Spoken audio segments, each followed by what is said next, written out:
They always said they needed something bigger, scarier, more teeth. GojiCenter's Indominus Rex 2.0 may have recently been challenged by, well, Hank, but it's arrived in Jurassic World Evolution 2 all the same, thanks to these new cosmetics from a collab between Goji and Viral Cyclops, following on from that realistic bloop we had a look at just the other week. Sporting a variety of new skins, a lower slung, more muscular body, and the thickest tail outside of, well, we're not going to finish that joke. Indominus Rex 2.0 is sure to be a deadly addition to your parks. All in all, this makes for a pretty cool interpretation of the Indominus Rex. It feels like some of those excess hybridized features have been toned down a little bit. It feels a little bit more naturalistic, but it's still very clearly an Indominus Rex. The mod could maybe do with a tiny bit of sprucing up in terms of some of the textures in particular, and the way the model stretches here and there. And you know what, more than anything, I like seeing these tie-ins and stuff like that, and people bringing in their content from their videos, but making it publicly available to absolutely everybody. As with all of today's animals, you can download this new cosmetic, no replacement needed, at the link in the description down below. Now this might be a little controversial, but I'm not sure I've ever watched a full episode of Primeval. After a slew of jokes saying that I look like Connor from the show, I have avoided it, lest I start dressing and acting like him accidentally. Still, it looms large in the hearts of many paleo fans, and thanks to this new cosmetic from GojiCenter's, you can now bring the Giganotosaurus from Primeval, the horrendously ugly Giganotosaurus from Primeval, to life in your parks. This mod comes with both a regular sized version and a sized up version that more accurately matches the monstrosity from the show. Also, I promise I'll watch it in 2025. In the early 1990s, Mr. John Hammond undertook an ambitious initiative to populate a vast, swamp-like enclosure near the rear of the park tour with a truly extraordinary creature. The subject of his vision was the fantastical Dinokyus, a giant ornithomimid whose bizarre appearance and imposing size would captivate visitors. In the early 1990s, under a veil of utmost confidentiality, Mr. John Hammond embarked on this groundbreaking venture to introduce a massive herbivore with the imposing stature to rival the Tyrannosaurus Rex. The Dinokyus was at the centre of this ambitious experiment, with Hammond envisioning it as a unique draw for Jurassic Park. A creature that could combine its immense size with an aura of majesty and intimidation. The fate of this particular Dinokyus specimen, however, remains enigmatic. Records from 1990 to 1993 are sparse, leaving the details of its development and testing shrouded in secrecy within InGen's classified archives. There are second-hand reports the animal was highly territorial towards humans, but these reports could not be verified. This is a new cosmetic for the Dinokyus from Master Dude, giving the Dinokyus a Jurassic Park 1993 inspired design, and that blurb was all about it, written by Master Dude for the description of this brand new cosmetic. Named for the bird-like daemon in religions of ancient Mesopotamia, the Anzu is a theropod from the late Cretaceous of the Hell Creek Formation. This 12-foot long, 5-foot tall Oviraptorosaur weighed upwards of 650 pounds and is well known for its gigantic curved, crescent-shaped crest atop its skull. Netraptor's interpretation here is beautifully fully feathered and arrives in a technicolor smorgasbord of colorations. I just wanted to write the word smorgasbord, really. Speckled body, that large prominent crest, interesting slices of black splitting the neck feathering make for a beautiful new feathered species, and absolutely a dinosaur that should prove popular, and hopefully one that makes it into the sequel. Netraptor didn't stop just there though. They got back in the lab and cooked us something much smaller and crocodiliformy. It's a proper term, please don't look it up.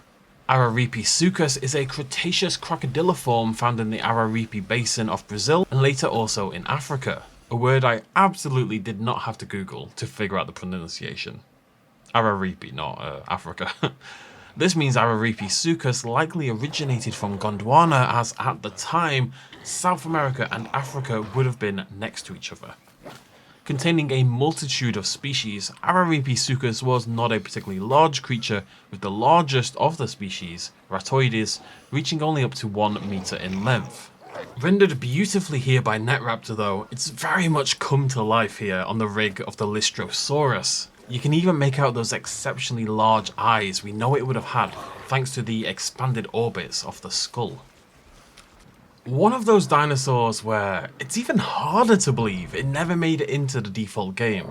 Hydrosaurus is, well, a hadrosaurid from the late Cretaceous of North America. Now this is a large hadrosaurid at that, ranging up to 26 feet in length, and it was built like a tank, with robust, hardy features, thick ass bones that would have made it very slow moving potentially, but also very difficult to take down. Now as a novel dinosaur, as a dinosaur from the Jurassic Park novels, and as one of the earliest dinosaurs ever discovered, the first North American dinosaur known from anything other than just teeth, it's a shame we never got an official version. But this version by GojiCenter's is really well made, with that huge keratinous beak, prominent nasal display and hefty size. Now obviously we've been trying something a little bit different for today's mod spotlight video, but we must, I'm afraid, finish with me being totally normal, because I want to show you this new dinosaur damage tool, this new mod from IloDev. Now it was commissioned by Drizzle, and in theory what it's going to let us do is change the health and damage our dinosaurs. Really good if you want to make machinimas or you're just trying to take very particular screenshots. So let's give it a go. We're going to spawn in, we want something big. You know what, Alamosaurus, it is finally your time to shine, buddy. Thank you. That's what he sounds like. So I'm going to use Cryogenics tool. We're going to spawn in an Alamosaurus, and then we're going to hit the tab key. This is what it says on the mod page we're going to use. So TabBoop. As you can see, tool options, health. Okay. So let's go back down to 15 as it was. Oh, and there we go. So, and if we actually go onto our dinosaur, it does actually set the health, so it's not a cosmetic only option, it does actively change the health of your dinosaurs. However, it's worth noting, you know, that wouldn't really matter if you're doing this for a screenshot. If you just need a bloodied dinosaur, if you're just that kind of person for some reason, you know, you can very quickly set their health to low. This could actually be really useful as well for forcing combat victories. Often in this game, if you want to, say, record a particular, you know, maybe you want to record your Indominus Rex taking down a Tyrannosaurus Rex, for example. Then, you know, it can take a long time. The dinosaurs fight and then they back out and then they fight and then they back out, and it's really irritating. They go back and forth a million times. But with this tool, what you could do is set the health of your Tyrannosaurus Rex down to the lowest number, make them fight, and then as soon as the Indominus Rex... Oh, is that cute, or are you flashing me? As soon as the Indominus Rex attacks, the Rex would be killed. So the tool actually has a lot of different utilities like that. Let's just, can I... Yeah, we can... Did it kill it? I don't know.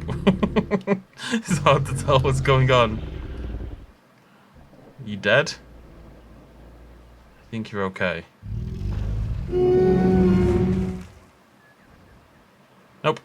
And if you want, clearly, you can also just flat out kill your dinosaurs. The question is, can we bring it back to life? No, okay. It's not that magic.